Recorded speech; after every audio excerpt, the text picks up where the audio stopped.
Hello, referees and basketball fans. Welcome to another episode of the Hoops Official. Hoops Official is a platform I created to help referees like myself advance in their careers. Today, I had the privilege and the pleasure to have a chat with Manuel Mazzoni, the Italian FIBA referee with a long and impressive career behind him. You might be familiar with his name if you've run into some of the content shared by Basketball Champions League, the mic'd up content, where he displays his unique style in communication and in game management. Thomas, I want just to remind you that you still have the chance for the head coach challenge if you're so sure. Okay. Don't put some extra spicy on the cake, okay? Let me know. I'll talk to them because I know they can be hostile at times. So let me talk to them. Talking more than my mother-in-law. Huh? Needless to say, we spent some time to dissect those moments and turn them into tips and tricks us aspiring referees can apply to their own career and their own learning journey. But we went beyond that. We also talked about establishing and maintaining criteria, communications within the crew, but most important of all, if you ask me, we talked about overcoming mistakes. We even had an example from Manuel Mazzoni's careers and focused on a mistake that has happened, one of the games he refereed in Eurobasket 2022, and what he learned from it and what he advised that we learn from it going forward. So tune into this episode and please share it forward with your referee friends or anybody really who's interested in European basketball. Welcome everybody to another episode of Hoops Official. Today I'm with Manuel Mazzoni. Manuel Mazzoni has a very long career behind in refereeing, from FIBA games in club level to the international level, Olympics, Eurobasket, Basketball Champions League, NBA Summer League. So you have a lot of experience behind you, Manuel, and we're looking forward to learning some tips from you, especially for the referees who are looking to advance their career going forward. Yeah, so first of all, thank you for having me. It was a surprising your invitation, but I had to accept because it's like I like to to share my, I don't want to say my knowledge and I don't want to say my experience, but it's always good to help the young referees on their career. And I really appreciate that. You come back to me very quick, and then we were able to set this up very quick. It's always nice to be able to talk to great referees like you and learn from your experience. This is one of the ways, especially at the younger level, we can actually learn more. So thanks for doing the good work and coming back to me fast. And speaking of your career, I've checked your career. You have been a referee, as I said many times, for a very long time. But also you were a player for a quite long time as well. So until 2004, if I'm not mistaken, you also played at the same time you were refereeing. So you had this dual career. Can you briefly touch upon how does that having both perspectives at the same time influence your refereeing style? I mean, at the beginning was not easy because being a player, it was affecting a lot to my officiating, like way of officiating. I remember that in the first season as a national referee, I was still a player while I was refereeing. Yeah. And to some of my observers, this was not so they didn't like it, my way of officiating. I was still going close to a player, say something, tapping on the shoulder, giving advice. But on the other hand, being a player, it helped me a lot during my career, because sometimes I don't know why, but I'm able to see something maybe in advance, and maybe I'm going to say to the player, please be aware on doing this, please be aware on doing that. Yeah. And as a player, when a referee is coming to you and saying something, maybe they didn't know that I was able to see. They would say, okay, thank you for the tip, and and this was good.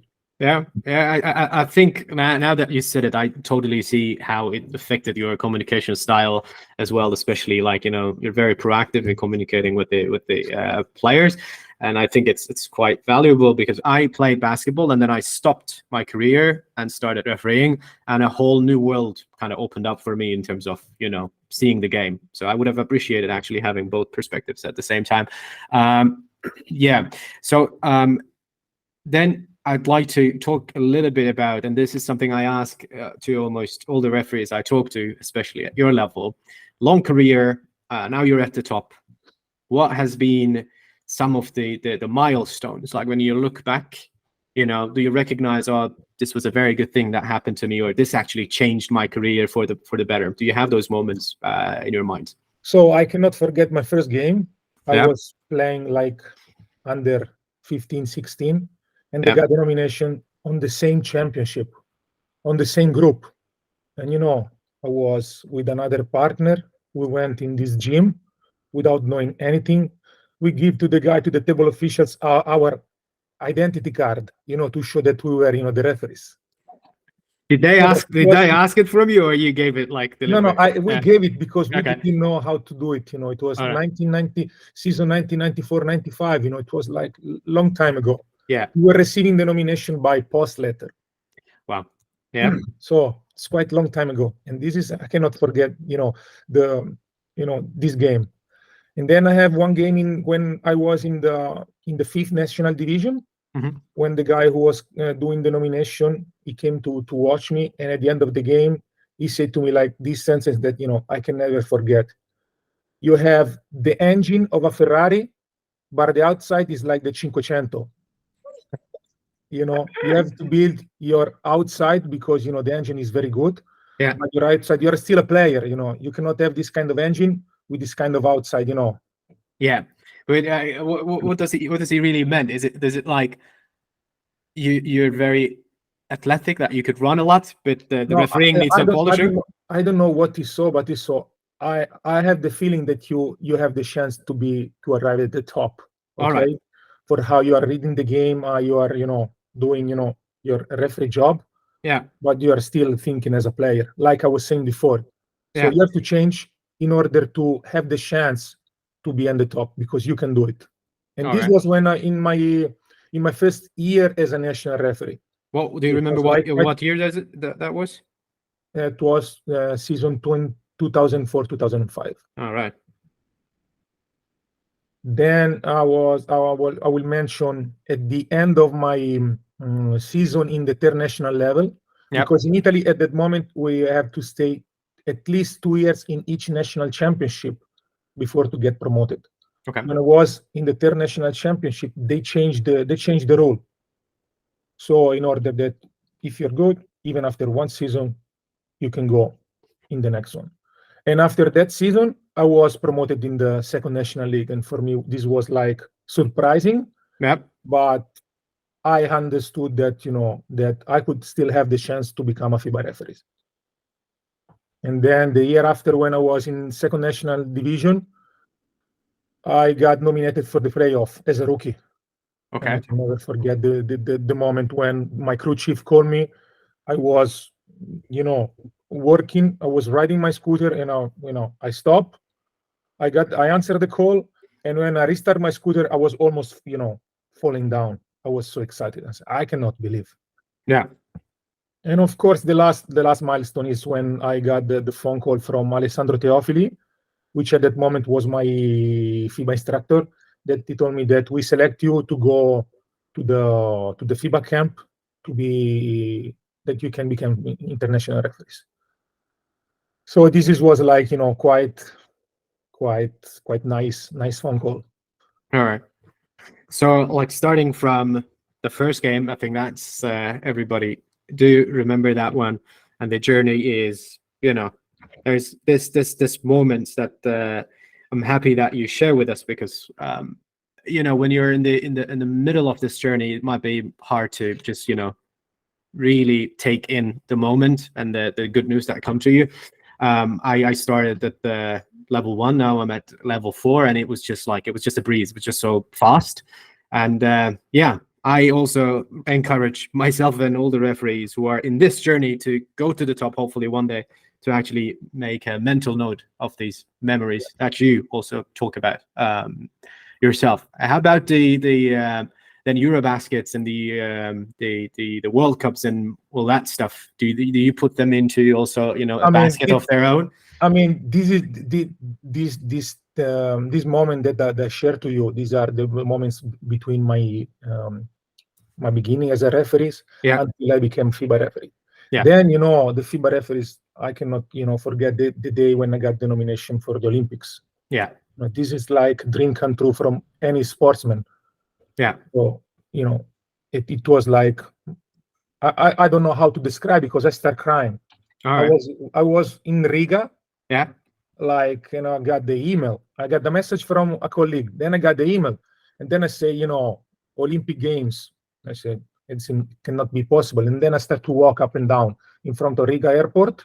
Yeah. And my two colleagues, they were watching me and I was like crying. What happened? What happened? What happened? Hey, guys, give me like 2 minutes. It's nothing bad. It's only good. Just give me 2 minutes. I need to realize. Yeah. Yeah. Of course. This is are we talking about 2021 Olympic Games? Correct. Yeah. Correct. 2021.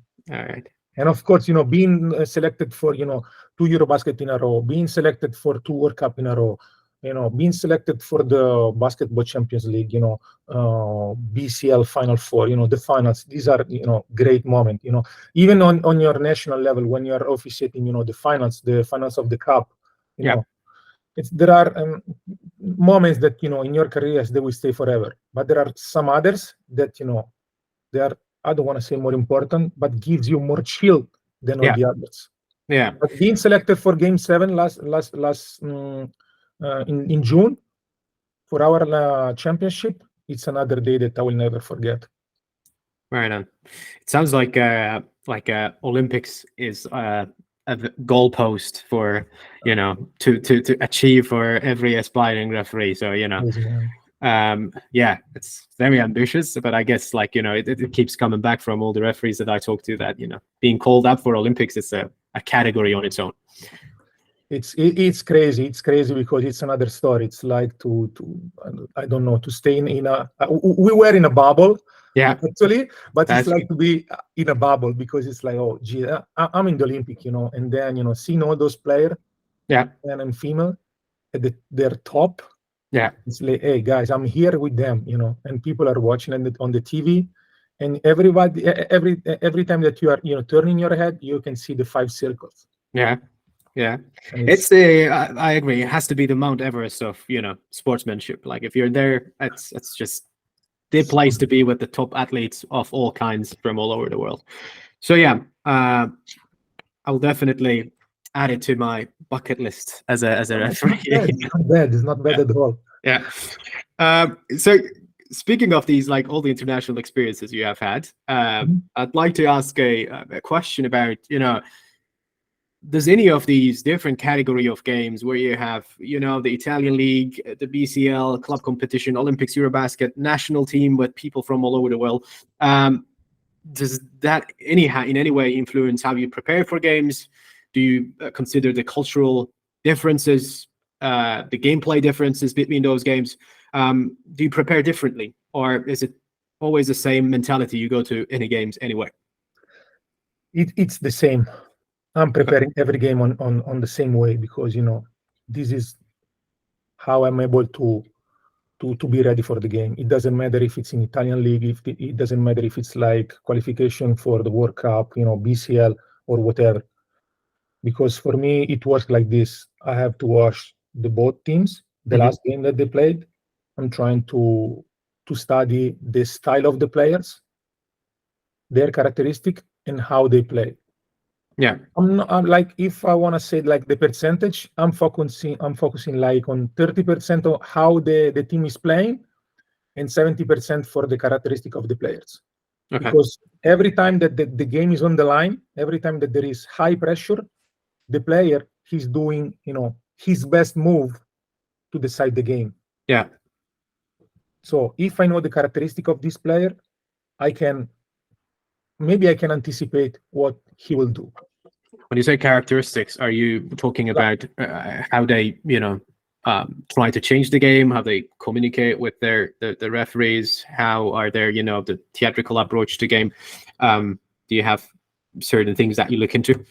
No, even I'm focusing more on the technical part. Okay. Like in offense or in defense, like if I have a shooter, okay, if there is a shooter with the ball and the game is on the line, yeah, I'm trying to adjust my position in order to anticipate his after shooting, his jump shot.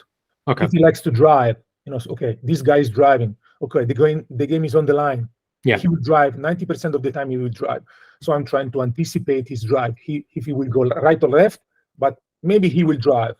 Yeah. Okay. Like in defense, if his guy is like, maybe it's good defender. Mhm. Okay, I know that he will be on the ball all the time. If he's off the ball, he will try to deny, the pass to his offensive player. Yeah, So gotcha. That is very interesting. That you also like specifically focus on the players and what they do on the court. I'm sure, especially when it comes to positioning, that's very helpful in the crunch time of the game. yeah, and of course, I'm studying also who is the technical leader of the team Okay, and the emotional leader of the team. right. That is very interesting. Yeah, you know why? Because the leader of the team, if you have like moment of high pressure, you can go to him and say, look, we are here to do our best. This is a basketball game. Please help us on controlling your like team player. Yeah, Okay. this is the emotional leader of the team that you talk to. Yeah, the right? emotional. Sorry, the emotional. Yeah. And then with the technical leader, maybe sometimes I'm going to him and asking something. Right. It's not written in any book. Okay. But sometimes outside after the timeout, I'm saying, hey, are you going to change defense? Are Yeah. you going to play in, I don't know, to play in pick and roll or going a low post? Sometimes they are answering. Yeah. Sometimes they are surprising about my question. And I say, like, hey, I will not share with anybody. I want to know just to anticipate the play and be in the right spot to have a better judgment. Yeah. Say, okay. I didn't know, sorry. Yeah. I actually in this one of the mic'd up content that you have, I guess, from the Final Four, you actually go tell the player that if you're going to spend a foul on this player, make it right. Don't grab. And then he is caught off guard. He's like, what? And then If later on you want to spend foul on 21, make it right. Don't go for a sportsmanlike.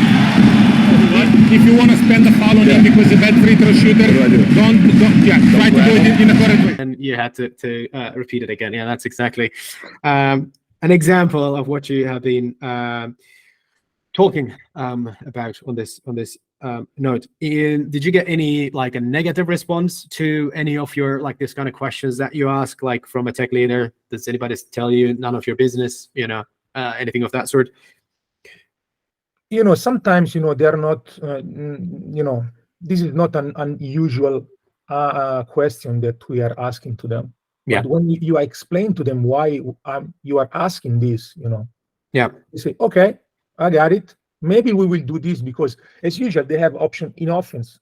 Okay, especially in offense, they have the first option, then they have the second, and then the third. And these options are related on the way the defensive team is playing against them. Yeah.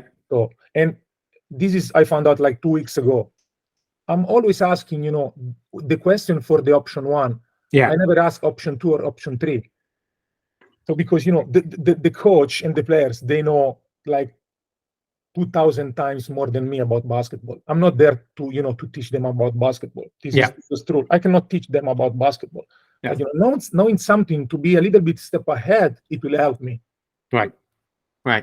No, yeah, definitely. Being able to anticipate game is a game changer. Of course, like at the level that most of my colleagues or most of the viewer operate, maybe it's difficult to be able to do that, in the junior levels or in the like regional levels.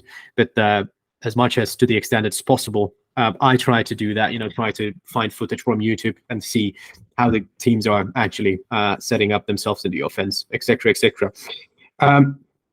Going back to the preparations, and this was one of the audience questions that I've been asked to ask you.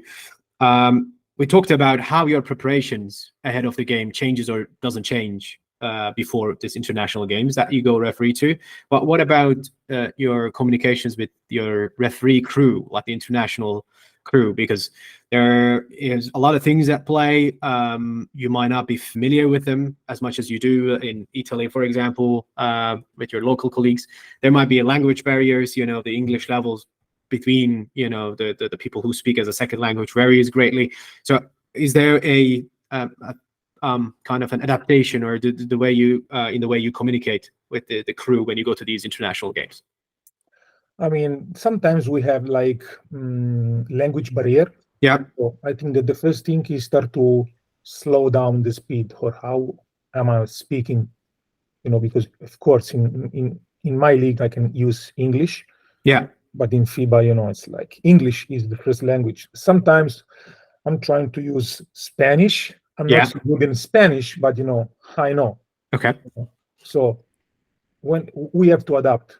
But Okay. the first thing, like I'm doing now, I'm just slowing down my way of speaking, Yeah. just that it will be easier to the other colleagues to comprehend what I'm saying. All right. And then, like using English, Mhm. and then sometimes we can use even gesture. Yeah. As Italian, we are like master of using gesture. Yeah. Yeah. But sometimes it can be useful. Sure. And what about then, like, when you go to the games and then you arrive probably a day before, do you meet your crew the day before, or when do you actually first get in the touch base with them first time? Look, we are trying to, so the mandatory meeting is Yeah. the day of the game at breakfast. Yeah. But if we are arriving at the proper time the day before, we are meeting for dinner. But Okay. sometimes it's not possible because like someone is arriving earlier, sometimes is arriving with the last flight. Yeah. And so the mandatory meeting, it's like breakfast 9:30. Right. Then after that, we can go to drink a coffee just to have some words. Yeah. And while we are drinking the coffee, we are starting to talk about basketball. Yeah. And even it's like an informal pre-game. All right. And then I like to talk. To be honest, I like to talk in the gym. Okay. I like to do my pre-game in the gym while we are like stretching or changing or doing some exercise, because this is the moment when we have to to start to think about the game. I don't like to talk in the morning. Yeah. Because it's like 6, 7, 8 hours prior to the game, and I like to talk when we are in the dressing room. Some others I like to talk in the morning. Yeah. And then to have a brief conclusion in the locker room. Yeah. I like the other way. Yeah. Yeah, that makes sense, because you're probably more in the zone of the game, mentally speaking, when you're in the gym rather than, in the hotel for a breakfast coffee. About your pregame in the gym, is there a must do in the gym that, like with your crew, something that you advise definitely to talk about with your referee partner? What is your checklist in the sense that, other than what the FIBA tells you to talk about, do you have such a list? So in the Basketball Champions League, we are doing one things prior to before that we are going to the gym. So we are scouting the team. Yeah. We have a form to fill where we have to fill out the characteristic of the team in defense, in offense, their strength, their weakness, the characteristic of the main players, characteristic of the coach and benches, right, and then what we will do in order to have good game control of the game. So usually, like while we are doing this, like I like to write about the point of emphasis of the season that we are giving to us. Okay. This is like a mandatory things. We cannot do some incorrect things in the point of emphasis. So, and this is, I'm coming back to your answer. So point of emphasis, we have to have it right. Yeah. Then we have all the protocols that we have in FIBA. We have to do it right. Because like 50-50 is active shooting. Yeah. Like we have 50-50 decision is block charge, is block. Like 50-50, we have shot at the end of the quarter, is 50-50. Like human eyes, it's like 0.3 seconds, like in delay. Yeah. So if you have the doubt, just call that the basket is not valid, and then we can go to check. All right. So these are mandatory. We cannot mess with this. Yeah. 50-50 act of shooting. It's active shooting. Yeah. 50-50 block charge is blocking, and 50-50 end of quarter shoot. Then you basically say that it's not valid, and then you go check. Yes. And also for the 24-second shot clock violation is the same like the end of the quarter. Yeah. So these are like things that when you have in your mind, when you know it, it's like automatically. Yeah. Okay. Of course, you cannot like take an excuse. It was 50-50, so I gave like active shooting. Maybe it was not 50-50. But if you have the doubt, this is like the protocol that you have to follow. All right. And it helps you when you have high moment of pressure, you have the doubt. Oh, I have the doubt. Okay, what is say the protocol? The protocol says basket is not valid. I'm just blowing my whistle, answer the basket, and then it's the IRS that gives you the final decision. Yeah. Do you remember the times? If it's work. Yeah. That's what I was going to ask. Do you remember the times when you didn't have IRS, you know? Like, yeah. But this is like, if all of us are following these protocols, we will have, you know, for the entire championship, we will have the same criteria. This is why the protocols are made, because even Manuel is on the court, you know, from Italy, if it's 50-50, is active shooting. There is Antonio from Spain, similar situation, is 50-50, is active shooting. Yeah. Help us, you know. Great. Yeah, for sure. Okay, these are very good to know, and maybe we can slowly start talking about the communication bit. You know, we talked about the pre-game, and then the game started. So you have a very distinctive way of communicating with players and the coaches, and that's now I understand. You know, this unique experience you had where you are both referee and the player at the same time. So you kind of know the both perspectives very well. I'm sure some of these things comes naturally to you, but like if we were to take, you know, a couple of answers from you, how do we become, you know, like clear, assertive, like you are, but at the same time, you know, you have a banter with the players sometimes, you know, you joke with them on the court. So the problem is not, you know, we're not able to joke, or we're not, you know, capable of doing the jokes, but, you know, the balance, so that it's not out of the place. So what is do you have any kind of tips or tricks, anything you'd like to share on that note? So I'm not preparing, first of all, I'm not preparing anything for the game, like what to say, because maybe I want to say something, and you know, and I'm saying something that is out of the context. Yeah. But this is like, I mean, this is like by nature that I'm doing like this. Yeah. Okay. But what I'm trying to do all the time is to be honest. Yeah.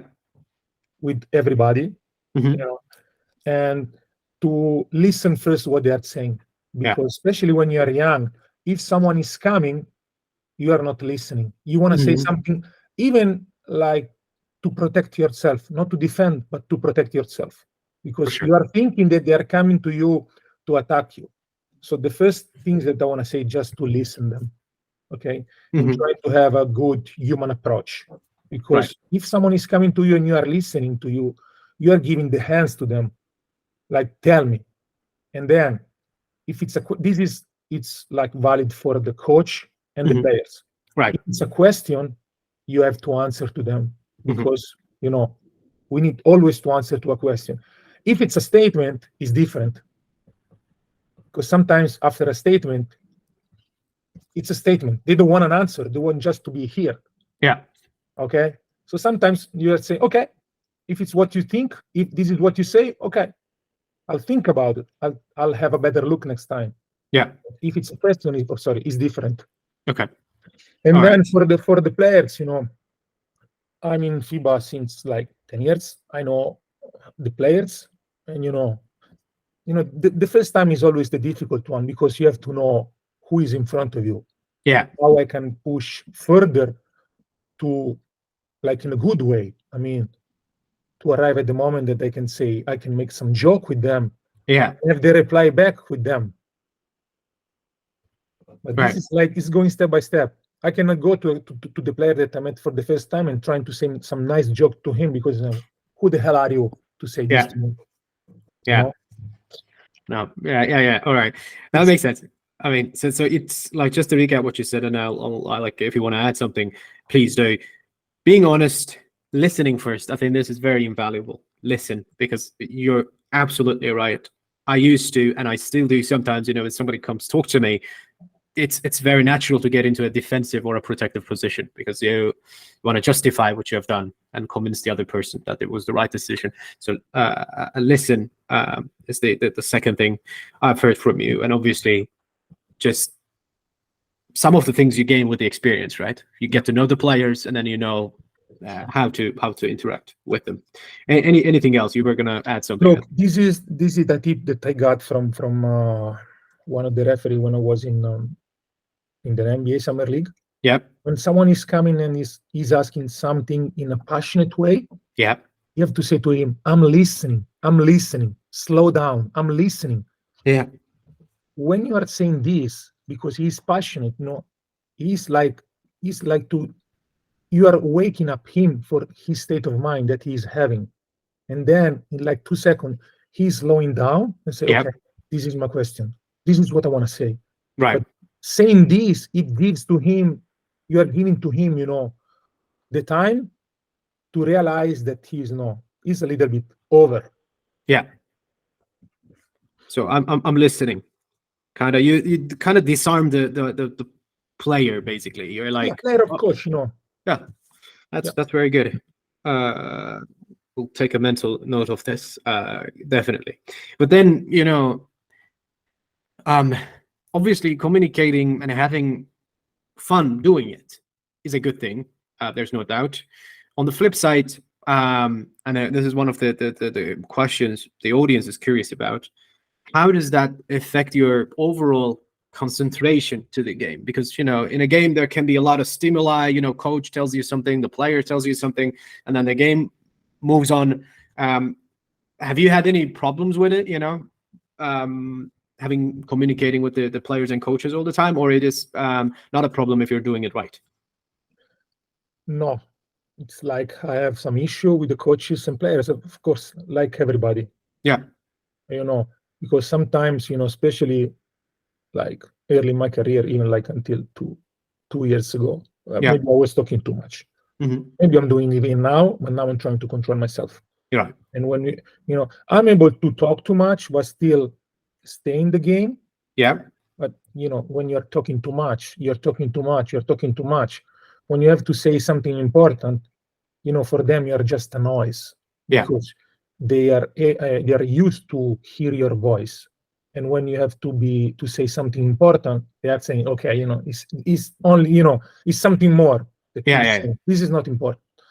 So this is like, I like to go to talk to the players first if it's important.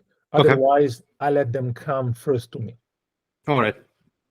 Yeah, the thing is, I think there's those mic'd up content where they always show you talking, maybe scoop people's mind that you're always talking to players, but those are select moments in a 40 minutes game. Yeah. So okay, so this is your balance in a way that, like, if it is important, you go talk to them. If it's not, you let them come to you. Yeah, I don't like to open the door of my house to everybody. This is the example, Yeah. Because if I'm going to them, I'm just saying, please come to my house. I cannot have all the people in my house. Yeah.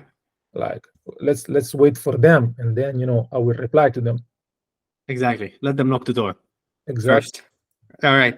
Well, speaking of communications, let's do it. As you said, you communicate to the players and coaches, and sometimes they're passionate. You give them the stage to talk to you. All good. But sometimes, passions kind of takes over, and then opinions starts to become very strong that they cannot be argued or convinced to anything. And I'm referring to, for example, a case with Ekrem Memnun on a BCL game where, like, he was arguing for a foul, and you explained why for you it's not a foul, but that was not enough, and the conversation did not end there for the coach. So the question is, why do you think that happens? Like, why do you think sometimes coaches and players do not take the answer? Maybe it's because they're not very well aware of the criteria. Maybe they don't have the holistic view. I don't know what you think. And a second, when that happens, how do you usually handle that? Okay, sorry for the noise in the background, but I think some military air is just taking off. No worries. I didn't even hear. The first thing that I'm trying to say to them after their answer is trying to have a technical answer, but not technical in the basketball aspect, but in the referee aspect. Okay. I call this because I had this, and that. Mm-hmm. I had no call because me and my partners, we had this, and that. Right. So as I said before, I don't want to teach nothing about basket to them, because they know better than me. I can take notes, for like 20 years, and maybe I will be on the same level that they are now in 20 years, me. Yeah. So this is the first thing, is technical answer on the referee prospect. Okay. And if they are not accepting because, they have their own opinion, like I say, this is what I had. I cannot go back, because I cannot go back. I cannot change my no calls. I cannot change my call. Okay. Yeah. So if you accept, is okay. If you accept, I'm so sorry, but this is what my decision. I'll check later on, and I will let you know. Okay. Yeah. This is the first thing. But I'm trying to do it with the trying to show to them the respect when they are, because they are coaching and this is their job. Like also another things that I learned in the NBA summer leagues. They say we are at Broadway. Everybody is wearing their costume. The coach is the coach inside the court. We are the referee. Okay, Yeah. It's nothing personal. It's just he's doing his job. I'm doing my job. Okay, if you want to put pressure on me, it's okay. He's right. But if he's stepping over the line, if he's crossing the line, I have to show to him and to everybody that this is the line. Okay, Right. Because if allows him to step over the line, also the other coach and all the other players, they will do the same. And this, it will not help me on having a good game control. Right. So when he's stepping over the line, I have to stop him. Yeah. So I will give him a warning, maybe. Or if he's, we already gave the warning to him, maybe it's time for technical foul. But we have in this moment when they're stepping over the line, we have to be firm. Yeah. And take the decision to show to everybody. Right. Yeah, that definitely makes sense. That one thing in there is I'd like to maybe ask you a little bit more about, especially like, you have a lot of experience. You have been in these situations quite many times. So one of the questions as you grow up to be a top referee and experienced referee is, first of all, where do you draw the line? That's one question. And the second question is, how do you control your emotions? Because after all, you're a human being as well. Somebody is, coming onto you in different ways. So, and I want to know, maybe from your experience, maybe 10 years ago or even further back, how did you deal with these situations, as a younger referee, or what was your experience back then compared to now, if that's okay. Okay, so I will start like when I was young. Yeah. Okay, like doing mistakes. Mm-hmm. Like, because when you are young, you are trying to emulate someone. Mm-hmm. Okay, and maybe this referee that you are trying to emulate he like to call technical. He likes to do not have any kind of like communication. Okay. The first player who is going to him and say, no, not tonight. This is a warning. Okay, and this is a warning. Yeah. And then next player that is coming, that's a technical foul. It's easy. Then you are trying to adapt, these things on your, on your character. Okay. I try to be like more strict, but I realized that I couldn't do it. Okay. I like to talk a little bit more. Yeah. And this is the way, but there is a sentence that it's saying that we are officiating the game they play. Yeah. Okay, and this is in a lot of aspects, like in the technical aspect, and also in the way of how they behave and how they are reacting after a call that they doesn't like. Like if the reaction is like emotional reaction that is going up, he has a peak and is coming back, that this is like human reaction. Yeah. Okay? Yeah. And this is we can live with. Yeah. Okay. But the reaction is like he's going up, and then he's staying up, and then he's going down. We need to do something, because if, as I said before, if all the players and coaches are doing these things, it's a mess. Mm-hmm. So when we have this kind of reaction, or maybe we are realizing that I'm realizing that the coach is having this behavior, not to change the game, but to have some response from his team, or because he doesn't like how his team is playing. This is like no brain. The coach is on the court. I don't have to talk with him. Yeah. It's easy. It's no brain call. Yeah. But knowing the difference between human reaction and having this reaction on purpose, this already gives you the answer of what you have to do. Right. All right. So making a distinction between, a reaction to something that goes away very quickly versus something that, just keeps at the emotional level. That is not acceptable for a game management point of view. Then you have to step in and do something about it. And what about the emotional side of things? Like, do you feel like you're getting emotional on the court, when the pressure is high and people start to, come at you for different questions? Look, we are human beings. Yeah. I'm coming from Italy, like south of Europe. We are, emotion is like in our blood. Yeah. But when you are on the stage, like you have to show to everybody that everything is under control, even if your heart rate is like 180. Yeah. Okay. Yeah. So this is important to show to everybody that you are under control, even if you are like, okay, just, keep breathing, keep breathing, keep breathing. Like, don't show. This is why I'm like, when I'm talking to the people, I don't know if you notice, my hands are on my hips.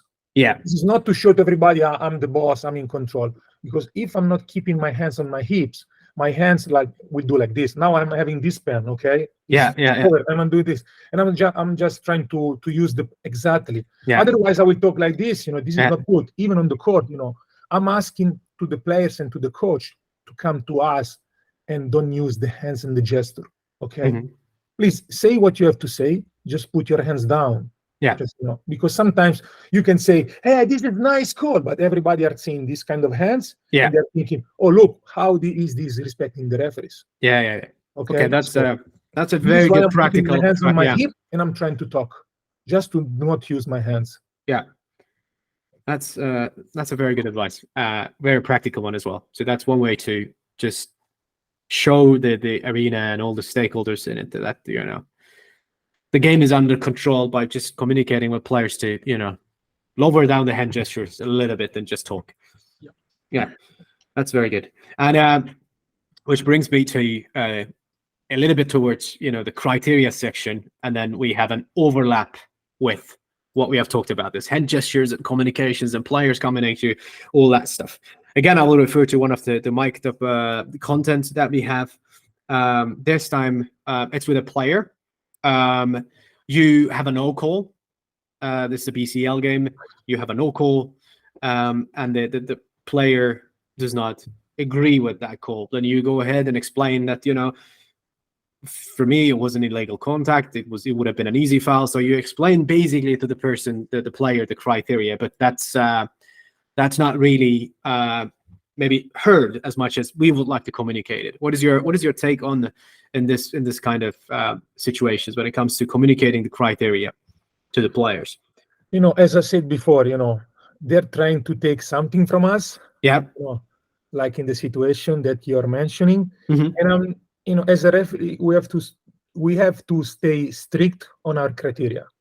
Yes. Okay. We cannot change our criteria because maybe we had like, I don't know, 2 players in a row that they're coming to us during the dead ball that they're saying, maybe this is foul 50-50. It's like we have mismatch. The small guy is pushing the big guy, and the big guy, maybe he missed the shot after he got the ball. And I say, okay, I can understand your point, but still we had like, this is like, we already played 30 minutes. We didn't have even one call on that situation. I will not change my criteria now. Yeah. This is the criteria. And I think that you like this criteria until now. Yeah. So I cannot change my criteria because like you have one turnover on your guy, lost the ball. Yeah. Lose the ball. But do you think players do understand the whole concept of criteria in your experience? Yeah. Like that not every contact is a foul in every game. In this game, it could be a foul. In this one, it's not because of reasons. Do you think they have that, at the top level? They must. Look, the trigger moments are the first 3-4 minutes of the game. Okay. Where everybody are testing everybody. Right. Like if you have the first 4 minutes where you are able to set the proper criteria, especially with the no calls, because I like the no calls. Yeah. I think that you are setting the criteria more than with the no calls than with the calls. Right. And the criteria is the same on both sides. They are so smart and they are so professional that they are able to understand immediately. All right. When they have this ability, as a player, because they are doing this for the entire life, to adapt in a split of a second. Yeah. What about then setting the criteria? Let's talk a little bit about that, because there was a couple of questions about this, several technical concepts that we have when setting the criteria, one of which is like wait and see. So wait and see the advantage, disadvantage situation while making the calls. There's games that are more physical than others. So there's a lot of things in play. So the question is, when you go to a game, what are the tools that you take with you in determining criteria for the game? I know that you already have a good idea at that level, because you watch the game, so you have an idea. But let's assume a scenario like many of us do. You go to a gym, it's a team that you're going to referee for the first time. You weren't able to watch it. It's a youth team somewhere. What are the tools in your toolbox in order to determine criteria, the advantage, disadvantage situations, the vadencies, the rhythm, quickness, balance, the change in any of those? So anything on that note will be extremely helpful for us. So I will answer with this. It's start, develop, finish, decide. Yeah. These are four words. And you can apply, in each category. So there is the start of the play, there is the develop of the play, there is the finish of the play, and then you have to decide. Yeah. Okay. Because otherwise, if in every action we have a whistle on the middle of the play, our criteria will go like this. Yeah. Okay.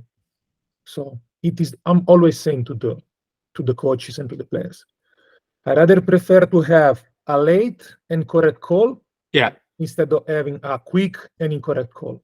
There is always time to blow the whistle. There is always time to blow the whistle. The player, I know that they don't care, the timing of the whistle, but I care. So they have their own game plan. I have my game plan. And because they are strict with their game plan, I have to be strict with my game plan. Now I'm using the hands. I need to take back my pen. So it's like start, develop, finish, decide. Right. So this is a good framework, 100%. But let's say the develop and decide. In between those, you observe the contact. There is a contact. Then there comes the question, I guess, like the advantage, disadvantage topic. Like is the defender gained an advantage, or the offensive player put into a position where they are in disadvantages. Is that something, I assume, this is something you look into as well in this, about to make a decision phase? And if so, like, do you have any example? What does it mean to really lose an advantage as an offensive player? Like, to be more specific, I can tell you an example that I've had. This is a little bit simplifying the situation, but I really want to get a hold of it for myself. Let's say a player is in their backcourt, dribbling, taking their team to offense. It's not a transition situation. We started from the backcourt under the basket. And then there is as they dribble past the players, there is a contact, like reach towards the ball. There is a contact. The player is faced a little bit, but able to dribble. Now the contact is there. The player, gets affected by it a little bit, but able to dribble past and actually get an advantage because the defensive player is in the back. Are you able to visualize the scenario that I'm describing? I'll pass the call. You'll pass the call. I'll pass the call because we start with a disadvantage for the offensive player. Yeah. That it turns in an advantage for the offensive player. So it's start, develop, finish, and the play ends with an advantage for the offensive player. So if I'm calling the call now, whom I put in a disadvantage? The offensive player or the defensive player who create the contact? Yes, that's a very good answer, and exactly clarifies the situation for me. Because when an obvious contact is not called, the gym goes like, well, it's a foul. The coaches go, it's a foul. But then as a referee, you need to see the bigger picture, because to me, I made a no call in that, and the whole gym was like, oh, this should have been a call. And there was a contact, yes, but the offensive player had an open field to run. They were in the advantage. So, okay, very good to know. That's a very good hit. I will add one more thing. Yeah. Okay. So as a referee, if you are able to see the entire film instead of the snapshot, Yeah. this is the difference, Like most of the time on the stands, they are seeing all in the snapshot. Okay. Yeah. As a referee, we have to be able to see the entire film. All right. That's a very good also like observation in a way that why in the court point of views differ. Even coaches and players, they maybe focus on the snapshot, but as a referee, as you said, you need to look at the start and the finish and everything in between. So that's something to take away from this call, at least for myself. We talked about very nicely. This is going very flowing very smooth. I'm very happy about this because we talked about communication and we talked about criteria. We talked about calling, not calling, advantage, disadvantage. Now we're going to talk about making mistakes. I'm going to take a coffee. Sorry. Yeah. You can if you want to. I mean, no, I'm joking. It's okay. It's okay. Right.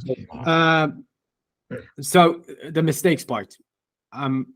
We're human. We make mistakes. We miss calls. We forget stuff on the court. That's all part of the game. The point for us is how do we come back from it? Now, there's two types of, or many types of mistake you can do. But if I simplify it, one is when you make a debatable call, like a foul call, people don't agree, and then you could call something or not call something that goes against the rules. That is like a binary mistake. Everybody would agree on it. So let's start with the easier one, the light one. When you feel like you made a mistake, you made the wrong call, what is your mental procedure to overcome it and not let it affect your game going forward? Like usually when I make an incorrect call, or I'm having an incorrect decision, I'm the first one who is realizing that I did a mistake. Yeah. And the first thing that I'm doing is trying to do not repeat the mistake, try to do not compensate the mistake with another mistake. Yeah. Okay. So, and even with my colleague, the first thing that I'm saying to them during the timeout, that decision is not part of the criteria. Just to let them know that this is an incorrect decision and we cannot be influenced on that decision. Yeah. Okay. And as you said, even if the mistake is quite big, it doesn't matter. If you are keeping your mistake with you until the end of the game, will affect your performance. You have to try to put away, and then when you're home and you will watch the tape, you have to analyze why you make that kind of mistake, why you took that decision. And then it's like what leads you to take that decision, because it's not the final decision is important, but the process that leads you at that decision is more important, because if you did everything properly by the mechanics, and then you had just the incorrect decision, you have just to be more focused on the play for the next time. Yeah. But if the decision arrives after an incorrect movement of the mechanics or something else, it's not the final decision itself that is incorrect, but is the entire process. Right. Maybe I'm too philosophic, but this is how I'm working.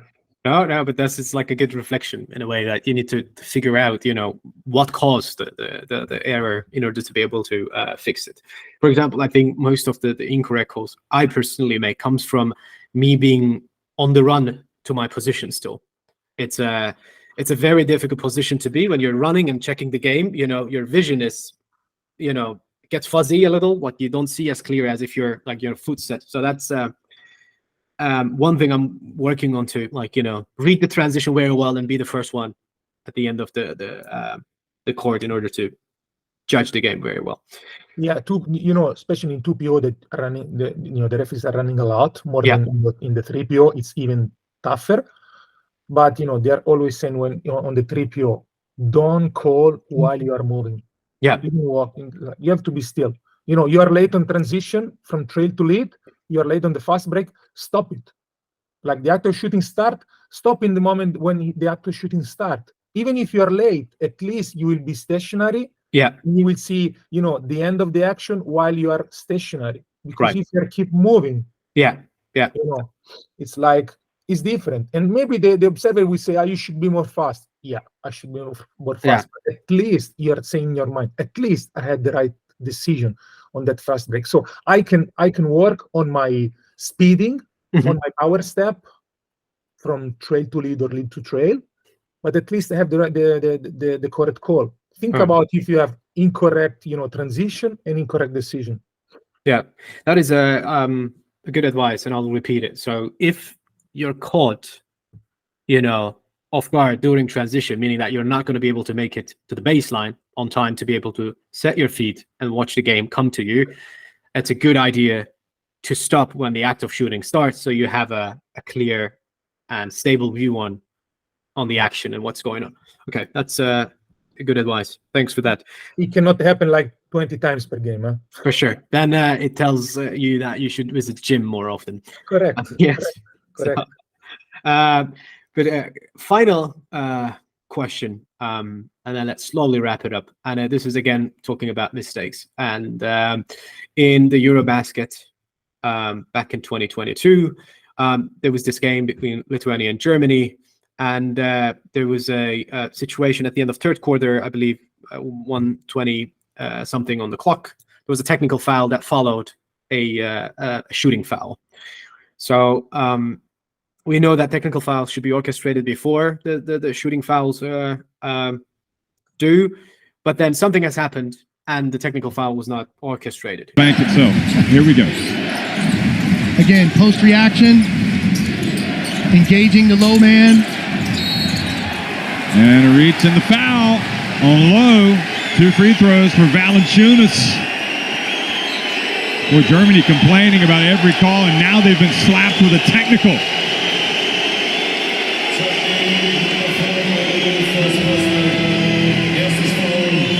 Watch this. You can see Low as the low man did have all ball in that situation. You can understand. Yeah. Yep, he did. A break for Lithuania.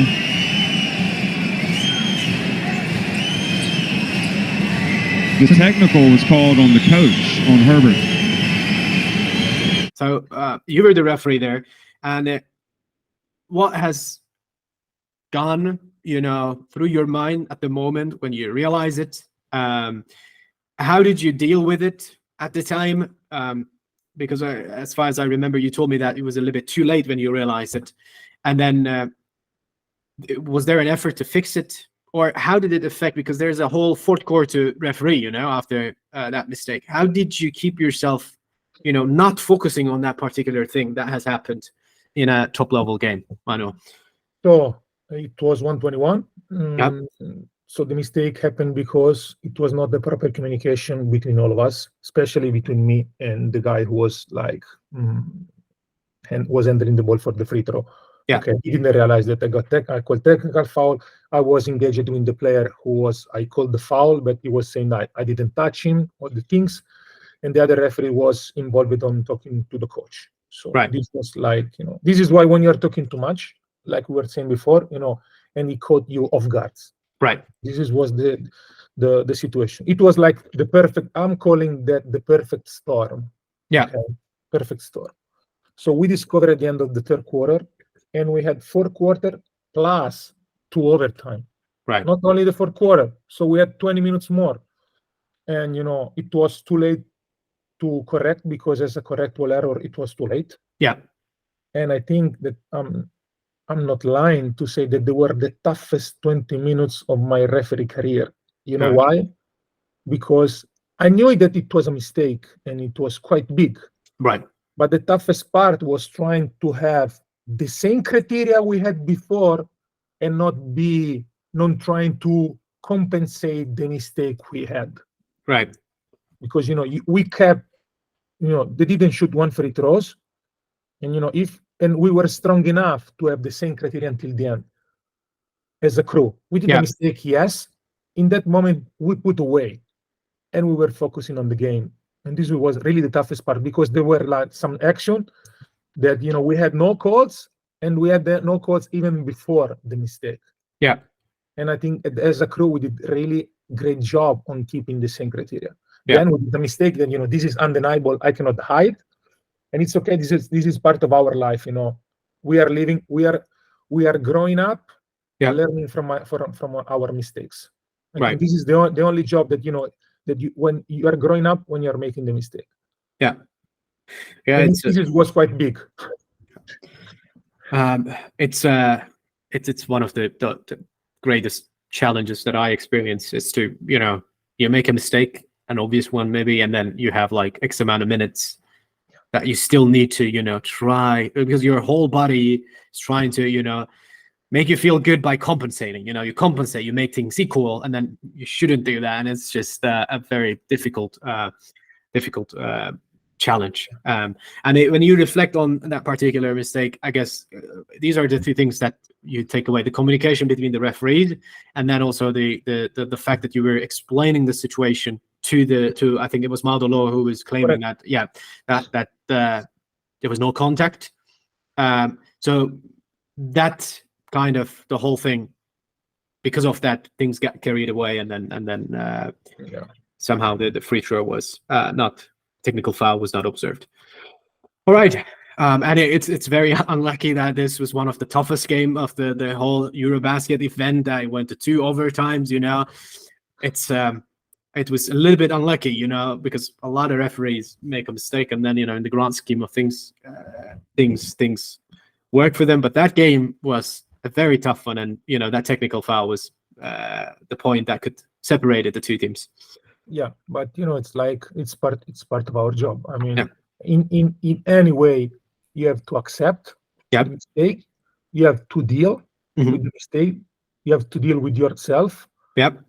And then you have to try to recover as much as possible to be on the court, and to do not forget the mistake. Yeah. I mean, I would say this: on my first game, I make a joke on my mistake. Right. And it was a final of the Super Cup in Italy. Right. And a coach, I call a travel violation, okay? Right.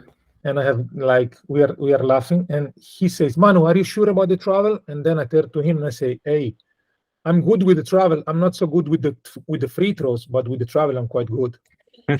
And then he exploded on a laugh. Yeah. I was trying to put out, because this was my first game. Right after the I had a little bit, even pressure. I was trying to say loudly that I was the mistake was already forgotten. Right. But it will stay with me. Every time that there are free throws, someone is coming to me. Hey, this is not the right moment. I need to check how many free throws they are shooting. Yeah. It's unlucky for you, obviously, like that you have experienced it, but it is from the way I stand, an aspiring referee whose career is developing. It's in a ironical way, makes me feel a little bit better to be able to tell myself that mistakes happen at any level as long as human beings are involved. Just the couple of weeks ago, I was refereeing a game, and then I called the foul on the 3-point shot. But then I've noticed that the act of shooting has ended. So I jumped right into communicating that it was on the floor. So it's a bump on the floor.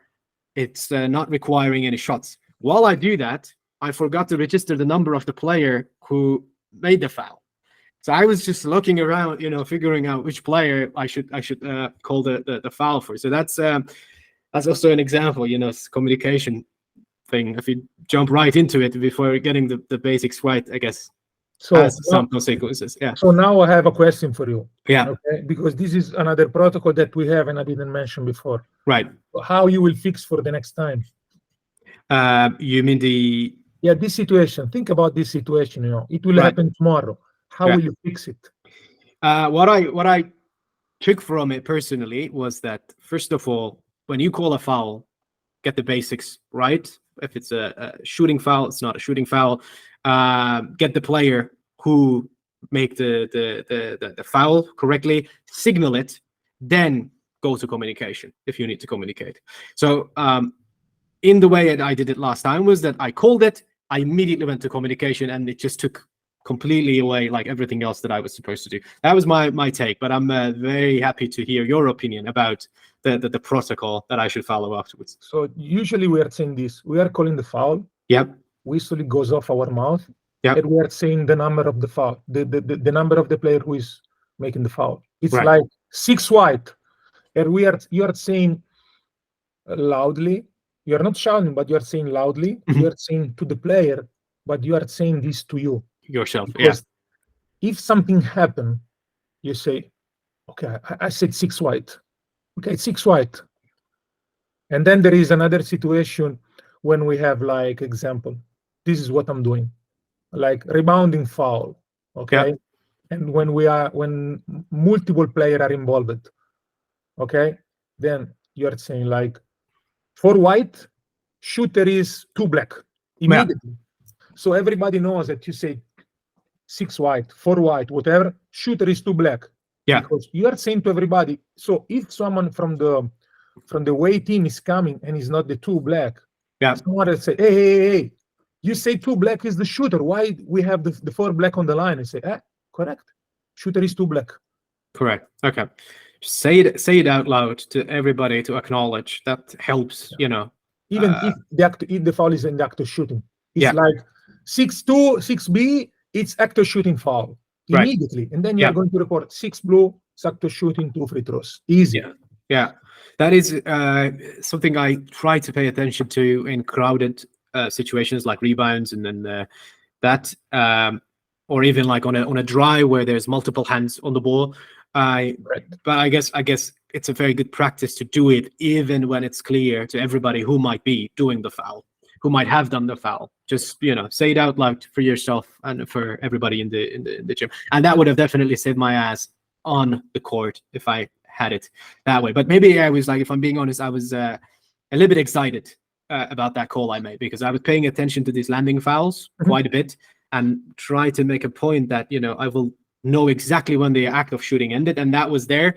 And I was just so excited to call it, that it was the right call, that I got carried away. But I guess these things is like, you know, you make mistakes, you learn. But you know, it's good. This is a good point that you said. But if you are repeating doing this, you know, in the moment that you are making this kind of call, even if you are excited for this call, your muscle memory that you already have, they will help you on making this call. And don't forget who made the foul. Perfect. You have to repeat it until it becomes automatically. Exactly. So making the protocol a muscle memory when calling a foul. That's important, and that's the takeaway. All right. Manuel, this has been, I mean, great. It was I took lots of notes here for myself. I will have fun time, you know, listening to this conversation, editing this. So thank you very much for everything that you have shared with us. And I wish you all the best for the rest of your refereeing career. And maybe, you know, sometime in the future, our roads, I tell this to every, you know, top level referee that I interview, maybe our roads will cross, you know, on the court and not on just on the Google Meet call. So that's kind of, you know, an inspirational goal I keep adding to my bucket list in that sense. Look, I would like to be on the court with you. So just trying to keep up, speed up. Speed up. I will be, if everything going, you know, in the correct way, I will be here around, you know, for, you know, 6-7 years. Okay. So if you want to be on the same court, you know, you rather transfer to Italy, I rather transfer to Finland, or you know, we can meet in some FIBA competition. Yeah, I will. You know what? I will cut this last bit, and send it to my referee instructors and you know, Finnish Basketball Federation, so that maybe they expedite the process. And that's on me. Okay, that's my proposal.